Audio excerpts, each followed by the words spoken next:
Yellow yellow flower जब भी आपके भिंडी के प्लांट पे आए, इसका मतलब आपको 100% भिंडी मिलने वाली है। और इससे 3 घंटे के बाद आपका रूह अफ़ज़ा तैयार हो चुका है। हमारे भिंडी के बीज सिर्फ 3 दिन में जर्मिनेशन ले चुके हैं। रूट्स देख के तो मैं खुद शॉक रह गया था। बस अपनी भिंडी के प्लांट को इस तरह से लिफ्ट अप करना है, ग्रीन नेट बिछा देना, हार्वेस्ट कर लेते हैं। दुनिया के सबसे फास्टेस्ट या फिर तेज मेथड से मैंने दोस्तों ये लेडी फिंगर ग्रो करी है, भिंडी ग्रो करी है। और मैं आज आपको सिखाऊंगा कि इस तरह से भिंडी ग्रो कर सकते हैं, वो भी 2 मेथड से, जिसमें से एक है हमारा पोटली सिस्टम और दूसरा है दोस्तों नॉर्मल ट्रेडिशनल तरीका। बट पोटली सिस्टम दोस्तों बहुत यूनिक होता है। तो चलिए दोस्तों शुरू से शुरू करते हैं। सिर्फ 3 दिन में भिंडी उगानी हो तो इस मेथड का यूज करना, वरना 7 से 10 दिन लग जाएंगे ट्रेडिशनल मेथड से। इसलिए दोस्तों पोटली सिस्टम में आपको मैं ग्रो करना सिखाऊंगा, वो भी 2 तरीके से। सबसे पहले आपको हेल्दी सीड्स लेने हैं और उनको एक ग्लास जार में डाल देना है। अब इसमें पानी भरिए और कुछ समय के लिए छोड़ दीजिए, कम से कम 2 से 3 घंटे, ताकि आपकी भिंडी के सीड्स वाटर एब्जॉर्ब कर ले।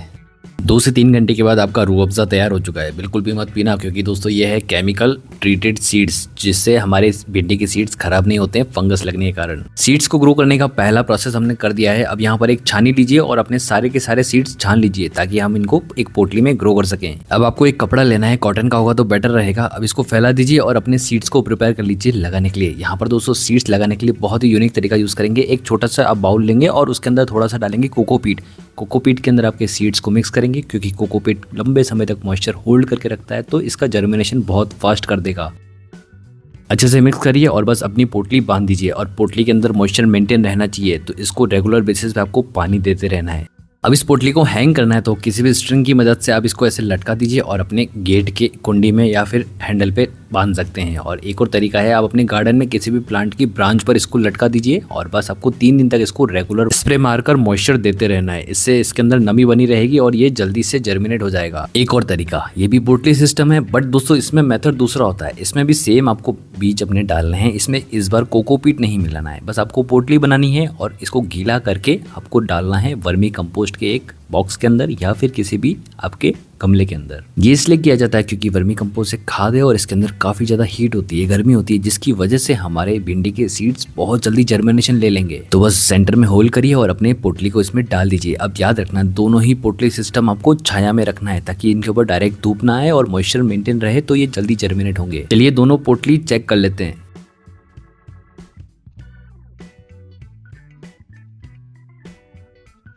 आए हाय, हमारे सीड्स क्या मस्त ग्रो हो गए हैं यहाँ पर, और जो नहीं ग्रो हुए वो कल तक भी ग्रो होने लग जाएंगे। चलिए इनको फटाफट से कोकोपीट से सेपरेट करते हैं। और ग्रो करने का तरीका भी बहुत यूनिक है, ध्यान से देखना। हमारे भिंडी के बीज सिर्फ 3 दिन में जर्मिनेशन ले चुके हैं। यहाँ पर काउंट करके बता सकते हैं कितने होंगे, आपको आगे आइडिया लग जाएगा। एक बार दूसरी पोटली भी चेक कर लेते हैं, उसमें कैसा रिजल्ट निकल के आया है। फर्टिलाइजर की गर्मी की वजह से हमें जो यहाँ पर रिजल्ट नजर आया है वो काफी ज्यादा शॉकिंग है, क्योंकि हमारी भिंडी ने काफी ज्यादा स्प्राउट्स ले लिए हैं। रूट्स देख के तो मैं खुद शॉक रह गया था, बट आपको समझ में आ गया ना आपको कौन सा वाला मेथड यूज करना है, नंबर 1 या नंबर 2, दोनों ही चॉइस आपके ऊपर है। जो आपको कन्वीनियंट लगे आप वही यूज कर सकते हैं। चलिए इसको फटाफट से खोल के देखते हैं अंदर क्या चल रहा है। 1 मिनट के लिए तो मैं खुद शॉक में आ गया था कि इतनी ज़्यादा ग्रोथ हमें कैसे मिल सकती है। बट यहाँ पर आप देख सकते हैं ना रूट्स कितनी ज़्यादा ग्रो हो चुकी है। बट खास बात यह है कि अगर थोड़ी बहुत रूट्स टूट भी जाए ना, तो भी हमें हमारे सीड्स मरते हुए नजर नहीं आएंगे और ग्रो 100% होंगे।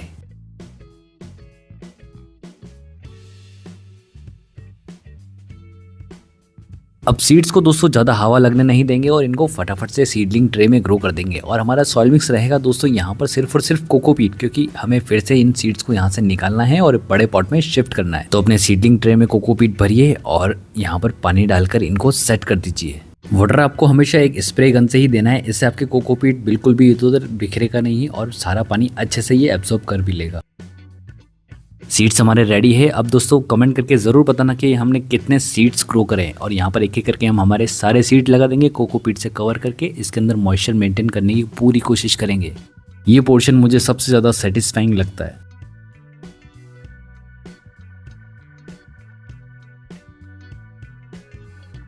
डे 6 और यहाँ पर आप देख सकते हैं आपकी भिंडी की सीडलिंग्स सारे के सारे ग्रो हो रहे हैं। और इस मेथड को करने का बेनिफिट ये होता है कि दोस्तों आपको पता होता है कि आपके सीडलिंग ग्रो हो रहे हैं। डे 8 और आपके भिंडी की सीडलिंग रेडी है दोस्तों ट्रांसप्लांटेशन के लिए। काफी अच्छे लग रहे हैं ना हमारे भिंडी की सीडलिंग। और दोस्तों क्या आपको पता है, ये पोटली वाला सिस्टम भिंडी को ऐसे फास्ट ग्रो करने का तरीका, इसका आविष्कार मैंने किया है। मतलब मेरे बहुत साल पहले एक मैंने वीडियो डाला था और काफी लोगों ने कॉपी भी करा है। बट आप मुझे कमेंट करके बताना, क्या इससे पहले कभी आपने ऐसा मेथड देखा है? चलिए दोस्तों, अब हमारे सीडलिंग को ट्रांसप्लांट कर देते हैं। अब यहाँ पर आपको सिंपली एक दिन पानी स्टॉप करना है और बस अपनी भिंडी के प्लांट को इस तरह से लिफ्ट अप करना है। आपका पूरा का पूरा भिंडी का सीडलिंग बाहर आ जाएगा और बस अब ये रेडी है बड़े से पॉट में जाने के लिए। 3-4 ले लेते हैं और इनको ग्रो करके भी बताते हैं। अब यहाँ पर आपको एक बड़ा सा पॉट लेना है और उसकी सॉइल बहुत ही well drain, organic, rich and nutrient होनी चाहिए। बस अब छोटे छोटे आपको होल करने हैं, कम से कम 3 से 4 इंच डीप करने हैं और बस अपने भिंडी के छोटे छोटे पौधों को लगा दीजिए। ध्यान रहे आपके ये रूट बॉल टूटना नहीं चाहिए, इसलिए प्लांट को हल्के हाथों से ही लिफ्ट करना। छोटे सीडलिंग को हमेशा शाम के समय ही ट्रांसप्लांट किया जाता है और बस पानी डाल के इनको ग्रो होने के लिए छोड़ दिया जाता है। ज़्यादा सनलाइट अगर ऊपर आ रही है तो ग्रीन नेट बिछा देना। लीजिए, हमारे भिंडी के प्लांट में पहला फ्लावरिंग स्टार्ट होने लग गया है। भिंडी के बीज इतने ज़्यादा पावरफुल होते हैं। अब यहाँ पर आप देख सकते हैं कितनी ज़्यादा इनकी जड़ें दिख रही है, बट आप इनको डायरेक्टली सनलाइट में ग्रो कर सकते हैं, इजीली मरेंगे भी नहीं। बस आपको सीड लेने हैं, सीडलिंग लेनी है और बस अपने पॉट के ऊपर स्प्रिंकल कर दीजिए। हालांकि इनको ट्रांसप्लांट करना पड़ेगा क्योंकि बहुत लार्ज क्वांटिटी में हम इनको एक साथ एक ही पॉट में ग्रो कर रहे हैं। मॉइस्चर मेंटेन करके रखना और रिजल्ट ये आपके सामने है। हमारे सारे भिंडी के सीडलिंग ग्रो होने लग गए। अब यहाँ पर आपको पानी अच्छे से देना है और प्लांट को फुल डे ऑफ सनलाइट में रखना है बस। और फिर देखिए आप, दिन दुगनी रात चौगनी, हमारे भिंडी के सीडलिंग बड़े होंगे और आपको बहुत सारे भिंडी दे देंगे। भिंडी के पौधों के लिए आपको रिच ऑर्गेनिक सॉइल लेनी है, इसलिए 30% हम लेंगे वर्मी कंपोस्ट और 70% हम लेंगे normal garden soil. Best soil mix है, इससे ज़्यादा आपको और कुछ भी नहीं करना है। जब आपके भिंडी के प्लांट में छोटे छोटे फ्लावरिंग या फिर भिंडी लगने स्टार्ट हो जाए, अब समय आ गया है दोस्तों हमारे भिंडी के पौधे को फर्टिलाइजर देना। देखिए कितना प्यारा येलो कलर का फ्लावर आ चुका है, तो चलिए फटाफट इसको फर्टिलाइजर देते हैं। सॉइल में फर्टिलाइजर डालने से पहले छोटी मोटी घास फूस हटा दीजिए, जितनी भी वीड से रिमूव कर दीजिए। उसके बाद आप अपनी सॉइल की थोड़ी सी गुदाई करें ताकि आपका फर्टिलाइजर उसमें मिक्स हो सके। और बस फर्टिलाइजर देने के बाद आप उसमें पानी डालिए, ताकि पानी देने के बाद ही सारा प्रोसेस, एब्जॉर्प्शन का प्रोसेस स्टार्ट होता है। आप देख रहे हैं ना, 20 दिन में ही हमको एक भिंडी मिल चुकी है। चलिए इसको हार्वेस्ट कर लेते हैं और इस पॉट में भी हम फर्टिलाइजर डाल देते हैं। मेथड नंबर 2 ट्रेडिशनल मेथड है। इसमें हम डायरेक्टली सीड्स को सॉइल के अंदर डालेंगे और वेट करेंगे सीड जर्मिनेशन होने का। इसमें दोस्तों अक्सर ये गलती होती है कि हमारे सीड कभी जर्मिनेट होते हैं या नहीं होते हैं, हमें पता ही नहीं चलता और 8-10 दिन ऐसे ही वेस्ट हो जाते हैं। इसलिए मेथड नंबर 1 हम पहले यूज़ करते हैं, बट यहाँ पर मेथड नंबर 2 खेतों में लार्ज स्केल पर यूज़ किया जा सकता है। इसमें आपको भिंडी का सीड लेना है और नियरली 1 से 1.5 इंच सॉइल के अंदर दबाना है। ज़्यादा अंदर नहीं दबाना है और ज़्यादा ऊपर नहीं रखना है, इससे आपको जर्मिनेशन फास्ट मिलती है। भिंडी अगर गुड क्वालिटी की हो तो आपको जर्मिनेशन रेट या फिर प्रोडक्शन उसका 20 से 25 दिन में ही नजर आने लग जाता है। तो अच्छी क्वालिटी की सॉइल आप पहले से ही यूज़ करना, मतलब बार बार आपको फर्टिलाइजर ना डालना पड़े। पॉट साइज का आपको हमेशा ध्यान रखना है, क्योंकि भिंडी का पौधा 1 फीट से लेके कम से कम 8 से 9 फीट ग्रो हो जाता है और तब तक ये आपको प्रोडक्शन देते ही रहेगा। तो पॉट साइज आपको परफेक्ट सेलेक्ट करनी है। हमने ये बड़ा सा टब लिया है और यहाँ पे हम 3 से 4 या ज़्यादा से ज़्यादा 5 भिंडी के प्लांट ग्रो करेंगे और इसमें 1-2 मर भी जाते हैं, इसलिए थोड़े से एक्स्ट्रा ही ग्रो करने होते हैं। आफ्टर 7 to 8 डेज आपको छोटे छोटे भिंडी के प्लांट्स नजर आने लग जाएंगे। अब यहाँ पर आप देख सकते हैं कुछ बड़े हैं कुछ स्मॉल है, बट डोंट वरी, यहाँ पर ये सारे के सारे हेल्दी है। और यहाँ पर आपको ये ध्यान रखना है कि भिंडी के प्लांट के ऊपर मेलीबग अटैक होता रहता है, तो यहाँ पर आपको मल्टीपल प्लांट्स ग्रो करने हैं और मल्टीपल पॉट्स में ग्रो करने हैं। प्लांट अगर काफ़ी ज़्यादा हेल्दी हुआ तो आपको डे 15 पर ही बहुत सारे स्मॉल फ्लावरिंग बर्ड्स नजर आने लग जाएंगे। अब आपको ये ध्यान रखना है कि प्लांट को फुल डे ऑफ सनलाइट में रखना है, क्योंकि भिंडी का प्लांट जितना ज़्यादा सनलाइट लेगा उतना ज़्यादा आपको भिंडीज देगा। नियरली 25 डेज में हमारे भिंडी के पौधे काफ़ी ज़्यादा हेल्दी हो चुके हैं और यहाँ पर आप देख सकते हैं कितनी ज़्यादा इसमें भिंडी अब लगने स्टार्ट हो गई है। कुछ ही दिनों में हम इनको हार्वेस्ट कर लेंगे और यहाँ पर हमारे पास बहुत सारी भिंडीज होने वाली है। नियरली आफ्टर 35 डेज आपको बहुत सारी भिंडियाँ मिलने वाली है। तो अब डेली जितनी भी भिंडी मिलती है, अगर आपको लॉन्ग भिंडी पसंद है तो इंतजार करिए, नहीं तो शॉर्ट पसंद है तो छोटी छोटी भिंडियाँ ही ले लीजिए और खाते रहिए। प्योर ऑर्गेनिक और हेल्दी भिंडी ग्रो करना मैंने आपको सिखा दिया है। तो दोस्तों आप मुझे कमेंट करके ज़रूर बताना आपने कितने सारे भिंडी के पौधे ग्रो करे हैं, क्योंकि यहाँ पर आपको कम से कम 5 से 10 पौधे ग्रो करने चाहिए, तभी आप एक एवरेज फैमिली के लिए अच्छा खासा प्रोडक्शन ग्रो कर पाएंगे। और भिंडी का सीड्स इतना ज़्यादा महंगा भी नहीं आता है और F1 क्वालिटी नियरली आपको 50 से 60 रुपीज़ के अंदर ही मिल जाएगी और आपको नियरली 3 मंथ तक ये कंटिन्यू भिंडी देते रहेंगे। 30 से 60 डेज का पूरा एक लाइफ साइकिल होता है भिंडी के पौधे का, मतलब 30 दिन के स्टार्टिंग से ही वो आपको भिंडी प्रोवाइड करने लग जाएगा, जो 60 डेज तक आपको देता रहेगा कंटिन्यूस। उसके बाद भी दे सकता है अगर सीड क्वालिटी अच्छी हुई तो। चलिए दोस्तों, यहाँ पर हम सारे के सारे जितने भी हमारे पास भिंडी अवेलेबल है सबको हार्वेस्ट करते हैं और इकट्ठी कर लेते हैं।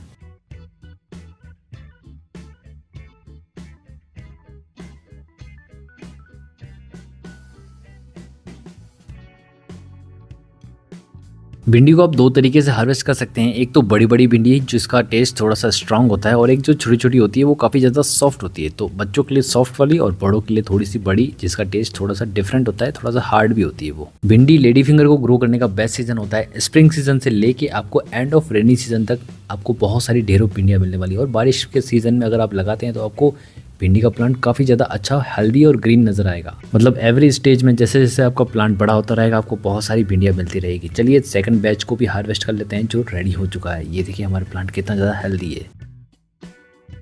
मैंने तो दोस्तों ऑर्गेनिक और हेल्दी काफ़ी सारी भिंडियाँ ग्रो कर दी है। इनको ग्रो करना बहुत ही आसान होता है, इतना ज़्यादा डिफिकल्ट भी नहीं होता है। अब बस हमारा मेथड नंबर 1 यूज़ करिए और ढेरों आप ऑर्गेनिक और हेल्दी भिंडी पाइए।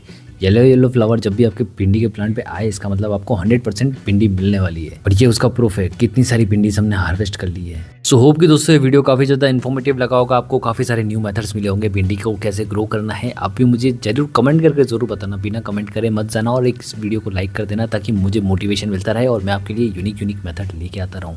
अब यहाँ पर दोस्तों मैं तो हार्वेस्टिंग करता रहूँगा भिंडी की। आप देखिए हमारे बहुत सारे डिफरेंट वेजिटेबल के वीडियो। भिंडी के पौधे को आपको कभी भी पॉलिनेट करने की ज़रूरत नहीं है, क्योंकि इनके अंदर सेल्फ पॉलिनेटर्स होते हैं, या फिर हवा के थ्रू हो जाएंगे या फिर इंसेक्ट्स के थ्रू पॉलिनेट हो जाएंगे, और बस ये डेफिनेटली आपको भिंडी देंगे। भिंडी के प्लांट के ऊपर जनरली इंसेक्ट अटैक नहीं होता है, बट मेलीबग कभी कभी इनके ऊपर अटैक कर लेते हैं। तो आप सिंपली नीम ऑयल का स्प्रे करिए या फिर आप पानी का वाटर स्प्रे दीजिए अच्छे से, और वो मेलीबग सब हट जाएंगे। और बस आपके भिंडी के प्लांट आपको काफ़ी ज़्यादा भिंडियाँ देने वाले हैं कुछ इस तरीके से। चलिए इनको भी हार्वेस्ट कर लेते हैं। वीडियो अच्छी लगी हो तो लाइक करना बिल्कुल मत भूलना, और भिंडी के पौधे ज़रूर लगाना। अभी भी आपके पास बहुत सारा समय है, हम तो हार्वेस्टिंग करते ही रहते हैं दिन पे दिन। और अगर आपने भिंडी की हार्वेस्टिंग की है तो डेफिनेटली एक फ़ोटो खींचिए और मेरे साथ इंस्टाग्राम पर ज़रूर शेयर करना।